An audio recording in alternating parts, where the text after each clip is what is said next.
Millet Marvels, changing the way world eats by Tenali Double Horse.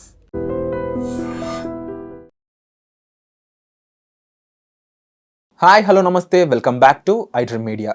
ఇక సొసైటీలో ప్రతి క్షణం కూడా చాలా జాగ్రత్తగా ఉండాలి అని నిరూపించే కొన్ని సంఘటనలు జరుగుతూ ఉంటాయి. కూకట్పల్లిలో జరిగిన సహస్ర హత్య కేసు అలాంటిదని చెప్పవచ్చు. అయితే ఆడపిల్లల తల్లిదండ్రులు జాగ్రత్తగా ఉండాలని వాళ్ళు ఎంత ప్రయత్నిస్తున్నా సరే ఏదో ఒక కోణంలో ఏదో ఒక ఆడబిడ్డ ఇలా హింసకు గురవుతూనే ఉంది. మరి ఈ ముఖ్యమైన కేసులో చాలా విషయాలు చాలా వాస్తవాలు బయటకైతే వస్తూ ఉన్నాయి. ముఖ్యంగా ఆమెను హత్య చేయడానికి గల కారణం చూస్తున్నట్లయితే చాలా బాధగా అనిపిస్తుంది. ఇలాంటి కారణానికి కూడా హత్య జరుగుతుందా? ఇలాంటి దొంగతనాల కోసం ఒక నిండు ప్రాణాన్ని తీసేయాలా? అది కూడా ఆ అబ్బాయి కూడా ఎవరైతే చేసిన పర్సన్ ఉన్నాడని చెప్పేసి పోలీసులు చెప్తున్నారో 18 ఏళ్లలోపు వ్యక్తి అన్నమాట. అసలు ఇలాంటి హింసాత్మకమైన విషయాన్ని డీకోడ్ చేయడానికి మనతో పాటు ఉన్నారు సోషల్ యాక్టివిస్ట్ అయిన కృష్ణకుమార్ గారు. మ్యామ్తో మాట్లాడదాం. నమస్కారం అమ్మ. నమస్కారం. మొదటి పాయింట్ ఏంటంటే అమ్మ, జనరల్గా పిల్లలు అనేవాళ్ళు దేవుళ్ళతో సమానం అని చెప్పేసి చెప్తూ ఉంటాం. సరే, ఒకప్పుడు 16 ఏళ్ళలోపు పిల్లలని అంటే కొంచెం వాళ్ళు యంగ్, హెవీ, మంచి రఫ్ బ్లడ్ ఇలా అని చెప్పేసి పొగుడుతూ ఉండేవాళ్ళు. అది దేనికి అంటే స్పోర్ట్స్లో బాగా రాణించడానికి, లేదంటే ఏదైనా గొప్ప పనులు చేపట్టడానికి. ఇప్పుడు ఆ గొప్ప పనులు ఎలా అయిపోయినాయి అంటే ఒకరిని హత్య చేయడానికి, రేప్ చేయడానికి. ఒకప్పుడు 18 ఏళ్ళ పైన పడిన అబ్బాయిలు చిన్న అమ్మాయిలు ఏమైనా చేస్తే పోక్సా అన్నారు. మరి చిన్నపిల్లలు ఇప్పుడు చిన్నపిల్లల్ని హత్యలు, రేపులు చేస్తూ ఉన్నారు. మీరు అన్నారు ఒకనొక సగంలో విరాట్ నిర్భయ కేసులో కూడా చిన్న పిల్లవాడు అన్న వారే ఇంకా దారుణం చేశాడని చెప్పి. ఈ సహస్ర హత్య కేసు తీసుకుంటే నాకు అర్థం కాని పాయింట్స్ ఏంటి అంటే, దొంగతనం చేస్తున్నాడు ఓకే, ఆ అమ్మాయిని అంత కురాత్మకంగా చంపడం ఆ పిల్లవాడి వల్ల ఎలా అయ్యి ఉంటుంది? డబ్బులు ఫ్రెండ్ ఇంట్లో దొంగలించుతున్నాడు. ఈ దొంగతనం అనే ఇది ఎందుకు అంటుకుంది ఆయనకి? తను చెప్పిన ఒక విషయం బయటకు వచ్చింది ఏంటంటే క్రికెట్ బ్యాట్ కోసం వెళ్ళని పోలీసులకు చెప్పాడంట. అంటే ఆ పిల్లవాడి మెంటాలిటీ చూస్తుంటే చాలా వర్స్ట్గా కనిపిస్తూ ఉంది. అతను అలా అవ్వడానికి గల కారణం ఏంటి? అలా ఉండడానికి గల కారణం ఏమై ఉంటుంది? ఎందుకు ఇలా అయిపోతున్నారు పిల్లలందరూ? ఇప్పుడు ఈ సహస్ర చనిపోయిన విషయం గురించి, హత్య గావించడం బట్టం గురించి దగ్గర సోమవారం జరిగినట్టుంది. సోమవారం నుంచి ఈ రోజు వరకు మాట్లాడుతూనే ఉన్నారు. ఎవరి వెర్షన్స్ వాళ్ళు చెప్పారు. కొన్ని ఊహాగానాలు, కొన్ని అక్కడ అసలు ఎవ్వరికీ అంతుబట్టకుండా పోలీసులు కూడా ఒక రకంగా తలబట్టుకున్న సందర్భంలో ఒక ఆశాకిరణంలాగా ఈ కేసుని వాళ్ళు ఛేదించటానికి అక్కడున్న ఒక సాఫ్ట్వేర్ ఇంజనీర్ చెప్పిన ఒక్క మాట వీళ్ళకి ఒక థాట్ వచ్చేలాగా చేసింది. పైగా ఈ పిల్లవాడు కూడా 10:30 సమయంలో నా డాడీ అనే కేకలు వినిపించినాయి అని చెప్పాడు. ఆ అబ్బాయి ఒక్కడు చెప్పాడు తప్పితే ఇంకెవ్వరూ చెప్పలే. ఆ బిల్డింగ్లో వాళ్ళు కానీ ఇంకెవరూ కానీ చెప్పలా. సరే, ఏది ఏమైనా అందరికీ ఒక పెద్ద పజిలే అది. సరే, ఈరోజు తెలిసింది ఆ సాఫ్ట్వేర్ ఇంజనీర్ చెప్పిన దాన్ని బట్టి, అటు ఇటు దూకుతారు అని చెప్పిన దాన్ని బట్టి 10:30 టైంలో ఇది జరిగింది అని ఫోరెన్సిక్ రిపోర్ట్ రావటము, అదే 10:30 సమయంలో ఈ పిల్లవాడు చెప్పటము, ఇదంతా చూస్తే పైగా అక్కడ ఎవరికీ లేనంత ఉత్సుకత ఈ పిల్లోడు పద్దాకా వచ్చి పోలీసులు ఏం చేస్తున్నారు, ఏం మాట్లాడుకుంటున్నారు, ఎవరు ఏం డిస్కస్ చేసుకుంటున్నారు అని వచ్చి అడగటము, ఇవన్నీ చూసి వాళ్ళకి అర్థమైపోయింది. ఓహో, ఈ పిల్లవాడి దగ్గర ఏదో క్లూ దొరకొచ్చేమో అనుకుని తీసుకెళ్ళి విచారిస్తే నిజంగానే నేనే చేశాను అని చెప్పాడు. అయితే సీను రీక్రియేషన్ చేస్తారు వాళ్ళు. ఆ చేసిన సందర్భంలో కూడా ఈ పిల్లవాడు చేసినట్లుగా వాళ్ళకి అర్థమైంది. దానికి సంబంధించి ఏ కత్తితో పొడిచాడో చెప్పాడు. బట్టలు తీసుకెళ్ళి వాషింగ్ మిషన్లో వేసానని చెప్పాడు. వీటన్నిటిని మించి ఈ పిల్లోడు ఒకటి రాసి పెట్టుకున్నాడు. ఏంటి అసలు ఫస్ట్ ఏం చెయ్యాలి, సెకండ్ ఏం చేయాలి, థర్డ్ ఏం చేయాలి అనేది ఒక వరుస రాసి పెట్టుకున్నాడు. రాసి పెట్టుకొని డన్ అని అనుకొని అనుకున్న చీటీ ఉంది. కానీ అనుకోకుండా వీడు అనుకున్నది ఏంటి అంటే, వాళ్ళ అమ్మ నాన్న ఎలాగూ జాబులకు వెళ్తారు, వాళ్ళ తమ్ముడు స్కూల్కి వెళ్తాడు, ఈ అమ్మాయి స్కూల్కి వెళ్తుంది కాబట్టి నేను ఆ ఇంట్లో నుంచి ఏమైనా తీసుకొచ్చుకోవచ్చు, ఏం తీసుకొచ్చినా ఆధారాలు దొరకవు అనుకున్నాడు. పైగా ఇంకొకటి ఏం చేశాడు, ఆధారాలు దొరకకుండా ఉండటానికి ఆ ఇంట్లో గ్యాస్ వదలాలి, అగ్ని ప్రమాదం జరుగుతుంది, ఈ అగ్ని ఇంకప్పుడు అగ్ని ప్రమాదంలో డబ్బులు పోయినాయి అనుకుంటారు తప్పితే వేరేగా కాదు ఇట్లా అనుకున్నాడు. అనుకుంటే తీరా అక్కడికి వెళ్ళేసరికి వీడు ఆ బిల్డింగ్ మించి ఈ బిల్డింగ్ మీద దూకి ఇంట్లోకి వెళ్ళేసరికి ఆ అమ్మాయి కనిపించేసరికి మరి వెంటనే అమ్మాయి కనిపించినట్లేదు. వీడు ఆ డబ్బులు తీసుకుంటాం అవన్నీ చేసే టైంలో ఆ అమ్మాయి చూసి ఆ అమ్మాయి ఇక వీడికి భయం వేసింది. టక్కన కత్తి తీసుకొని పొడిచాడు. పొడిచి ఆ పొడవటం కూడా ఏంటి అంటే ఏమైనా సరే ఈ అమ్మాయికి నేను తెలుసు, ఈ అమ్మాయి ఖచ్చితంగా చెప్తుంది. అదే అసలు వేరే పక్క ఊరు నుంచో లేకపోతే హైదరాబాద్లో మరో ప్రదేశం నుంచో కనుక ఈ దొంగ వచ్చున్నట్లయితే ఆ అమ్మాయిని చంపాల్సిన పని ఉండేది కాదు. ఎందుకంటే పేరు చెప్పదు కదా, ఏదో ఆనవాళ్ళు చెప్పినంత మాత్రాన్ని పట్టుకోవడం అంత ఈజీ కాదు కదా. సరే వీడి భయం ఏంటి అంటే నేను ఎవరో తెలిసిపోతుంది, నా ఐడెంటిటీ రివీల్ అవుతుంది అనే ఉద్దేశంతో అంత కర్కశంగా చంపాల్సి వచ్చింది. ఇది పైకి కనిపించే విషయం మనకి. కానీ మనం ఇదే మాట్లాడుకుంటే కేవలం మనం టీఆర్పీ రేటింగ్ల కోసమే మాట్లాడుకున్నట్లు అవుతుంది. కానీ అసలు ఈ పరిస్థితిలోకి ఈ పిల్లవాడు ఎలా వెళ్ళాడు, ఎలా చెయ్యాలనిపించింది ఈ పిల్లాడికి అనేది మనం అతని మానసిక స్థితులు, ఆర్థిక పరిస్థితులు, కుటుంబ పరిస్థితులు, అతని సోషల్ కండిషన్స్ని మనం అనలైజ్ చేస్తే తప్పితే ఈ పిల్లవాడి నేరం అది నేర స్వభావమా లేకపోతే అప్పటికప్పుడు చేసిన నేరమా ఏంటి అనేది మనం అనలైజ్ చేయగలుగుతాం. నాకు కొన్ని క్వశ్చన్స్ ఉన్నాయమ్మా. చెప్పండి. అంటే నిజంగా నాకు తెలిసిన వాళ్ళలో కూడా ఆర్థిక సమస్యలు ఉన్న పిల్లలు ఉన్నారు. నా వయసు వాళ్ళు కూడా అప్పట్లో మాకు 16 ఏళ్ళు ఉన్నప్పుడు, ఇప్పుడు 26, ఇప్పుడు 16 అంటే 10 సంవత్సరాలు వెనకాల చూసుకున్నా, అప్పుడు ఇంకా మానిటైజేషన్ అని చాలా చాలా దారుణమైన విషయాలు ఉన్నాయి. కాబట్టి ఒక చోటకి వెళ్ళి ఒక 8 గంటలు పని చేస్తే ఇంత డబ్బులు వస్తాయి, డేటా ఎంట్రీ అని ఉండేది అప్పుడు. అంటే చాలా విషయాలు మైండ్కి పెట్టగలిగితే, అండ్ సిటీలో అనుకున్నట్టయితే ఇంకా ఎక్కువ ఆపర్చునిటీస్ ఉన్నాయి. ఫార్మా రంగం ఉంది, ఇవి ఉన్నాయి. అండ్ 16 years తర్వాత పని చేసుకోవడానికి కూడా కొన్ని ఆపర్చునిటీస్ ఉన్నాయి. వాళ్ళ ఆర్థిక పరిస్థితులు బాగాలేదు, వాళ్ళ తల్లిదండ్రులు చదువుకున్న వాళ్ళు కాదు, నాకు తెలిసిన వాళ్ళలో చెప్తున్నా. కానీ వాళ్ళు ఇలా పని చేసుకుని చదువుకొని పీజీలు కూడా సొంత ఫీజులు కట్టుకొని చదువుకొని ఇప్పుడు చాలా పెద్ద పెద్ద పొజిషన్లో ఉన్నారు నా ఫ్రెండ్స్ అనేవాళ్ళు. అయితే ఇలా అందరూ ఎందుకు ఉండలేరు అని అడుగుతారు. అప్పుడు ఇంత సోషల్ మీడియా లేదు, ఇంత స్మార్ట్ ఫోన్ లేదు. మీరు 21కి మన కోవిడ్-19 అంటే మనకి 20లో వచ్చింది. 20 నుంచి క్రైమ్ రేటు విపరీతంగా పెరిగింది. దానికి రీజన్ ఏంటి అంటే క్రైమ్ రేట్ పెద్దవాళ్ళలో క్రైమ్ రేట్ కాదు నేను మాట్లాడేది, పిల్లల్లో కూడా ఈ క్రైమ్ పెరిగింది. మైనర్లని అత్యాచారాలు చేయటాలు, దొంగతనాలు చేయటాలు, ఇలా అనుకోకుండా హత్యలు చేయటాలు ఇవన్నీ పెరిగినాయి. రీజన్ ఏంటంటే వీళ్ళు సోషల్ మీడియాకి ఎక్కువ ఎక్స్పోజ్ అవుతున్నారు. అసలు మనకి ఈ రోజుకి మీరు చెప్పిన 10 సంవత్సరాల క్రితం ఓటీటీ అనే మాట లేదు, క్రైమ్ లేదు. అంటే క్రైమ్ ఉంది కానీ క్రైమ్ డైరెక్ట్గా విజబుల్గా చూసేది లేదు. సినిమాలో చూపించే క్రైమే క్రైము. ఆ రోజు 10 సంవత్సరాల క్రితం కూడా పిల్లలకి ఏంటి తెలుసు, ఒక హీరో 10 మందిని కొడతాడు అంటే సినిమా కాబట్టి కొడతాడు అని అనుకుంటారు తప్పితే రియల్గా కొడతాడు అని అనుకోరు కదా. కానీ మనకి ఎలా తయారైపోయింది అంటే ఈ ఓటీటీలు వచ్చిన తర్వాత, ఈ పదే హింసను చూపించడం మొదలెట్టిన తర్వాత ఈ హింస మనం కూడా చెయ్యొచ్చు అనేది, పైగా ఈ పిల్లవాడు ఓటీటీ ఎక్కువ చూస్తాడంట. క్లాస్ రూమ్లో కూడా మిగతా పిల్లలతోటి ఓటీటీల గురించి ఎక్కువ మాట్లాడతాడంట.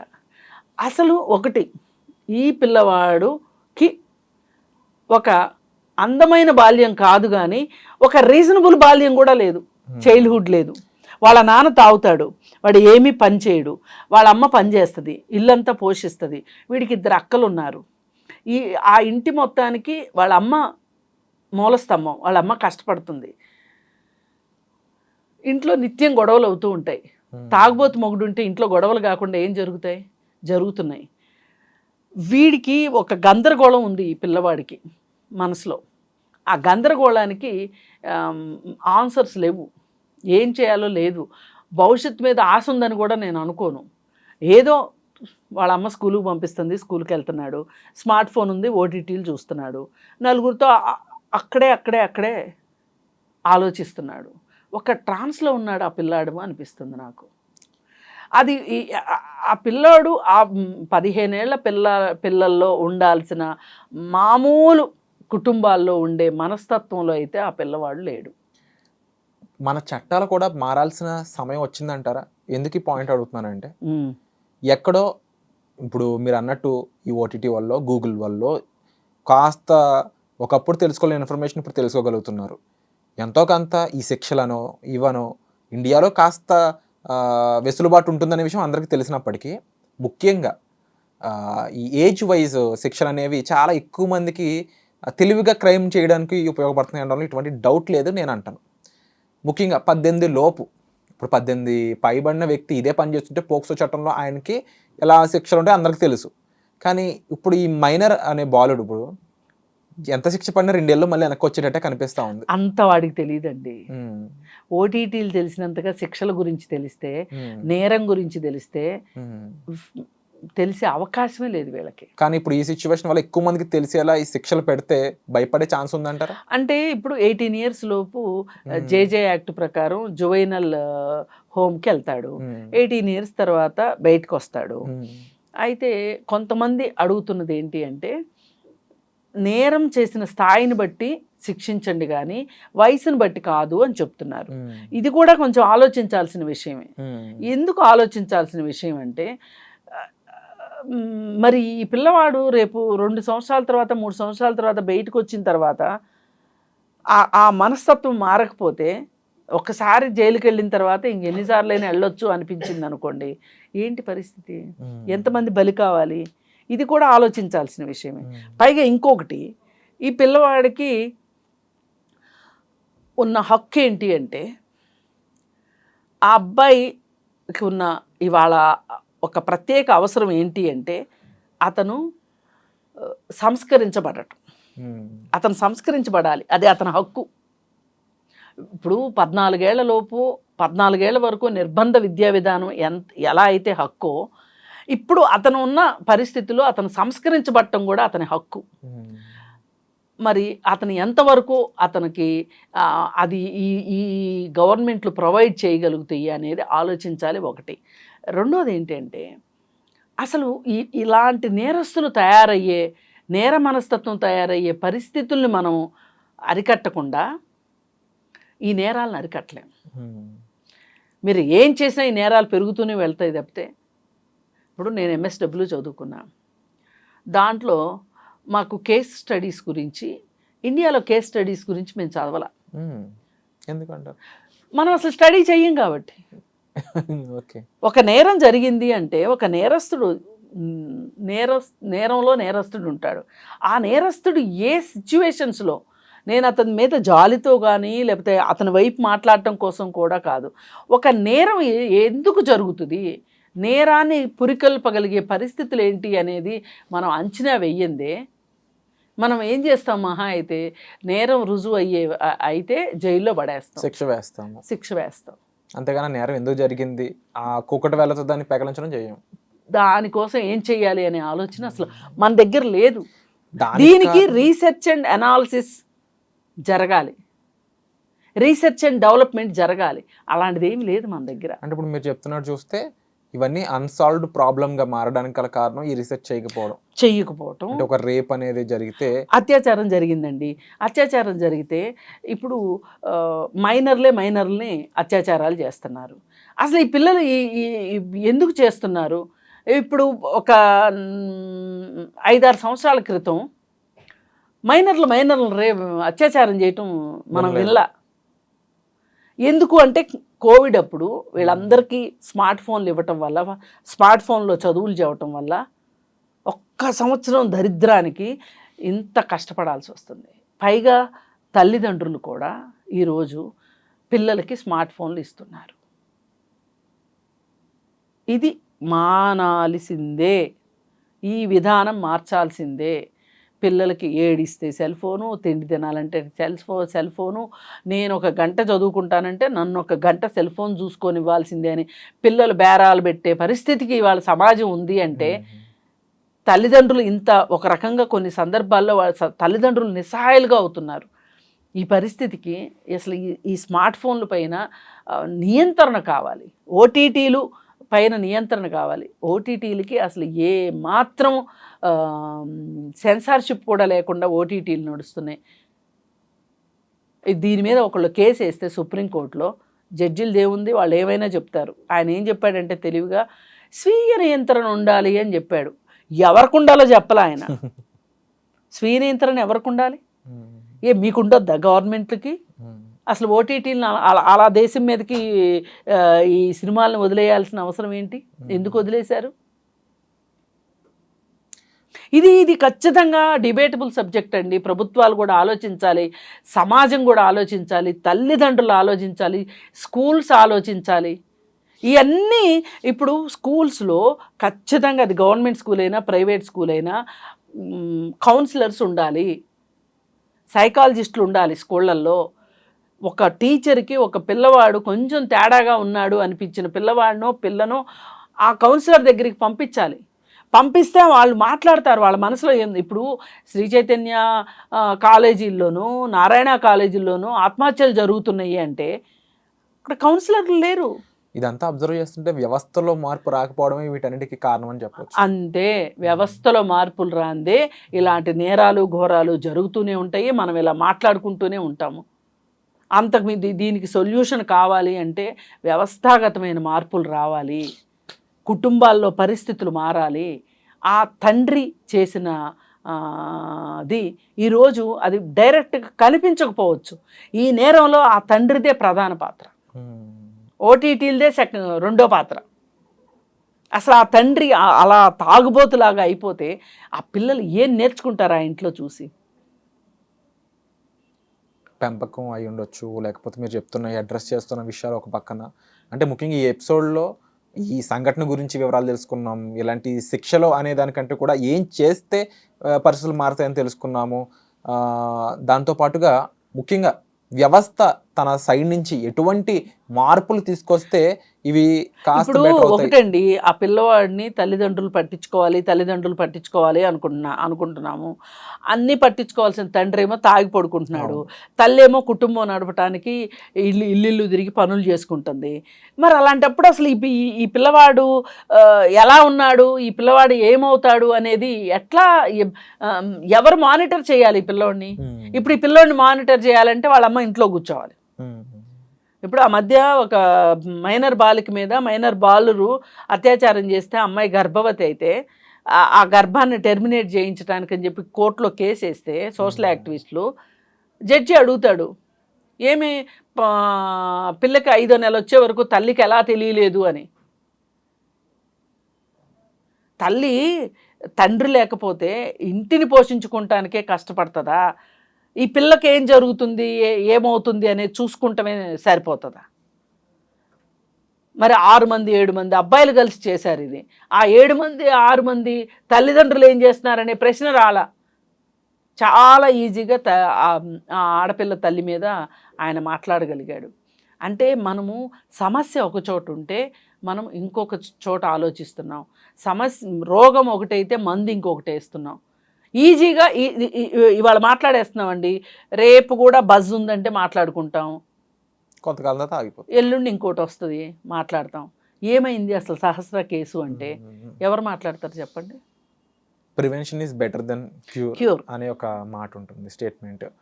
దానికి తగ్గట్టు నడుచుకోవాలని మీరు చెప్పడం చాలా గొప్పగా ఉందమ్మా. ఎందుకంటే చూస్తూనే ఉన్నాం, మనకు తెలియని కాదు, లాస్ట్ 10 సంవత్సరాల్లో రేపులు ఎన్ని జరిగాయి, ఎలాంటి ఏజ్లో జరిగాయి, ఎవరెవరు చేస్తారు అంటే చూస్తే దానికి ఒక కోణం లేదు.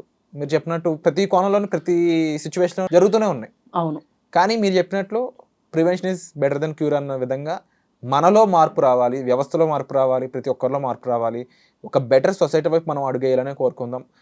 కృష్ణకుమార్ గారు చెప్పిన ఈ విషయాలపై మీ అభిప్రాయాన్ని తప్పకుండా కామెంట్ సెక్షన్లో మెన్షన్ చేయండి. మరీ ముఖ్యంగా మీ వంతు మీ ఆలోచనని కామెంట్ సెక్షన్లో షేర్ చేయండి, మీరు ఏమని ఫీల్ అవుతున్నారు అనేది. అండ్ వచ్చే ఎపిసోడ్లో మళ్ళీ కలుద్దాం. Thank you so much. నిజంగా ప్రస్తుతం ఉన్నటువంటి సమాజం దేనికి ప్రయారిటీ ఇస్తుంది? ఆర్థిక సంబంధాల చుట్టూ మాత్రమే తిరుగుతుంది. మళ్ళీ ఎన్నికలు అనగానే చాలా విరక్తి కలుగుతాం. మంచి అనిపిస్తుంది కదా, లేడీస్ కూడా ఛాలెంజింగ్ జాబ్స్ చేసినప్పుడు చాలా బాగుంటది. ట్రాఫిక్ అసిస్టెంట్స్ గా నియమించిన ట్రాన్స్జెండర్స్ అందరితో సాల్యూట్ చేయించుకుంటున్నారు. ఫుడ్ డెలివరీ ఇవ్వటానికి వెళ్ళినటువంటి డెలివరీ బాయ్ అనిల్ పై కళ్ళ ముందు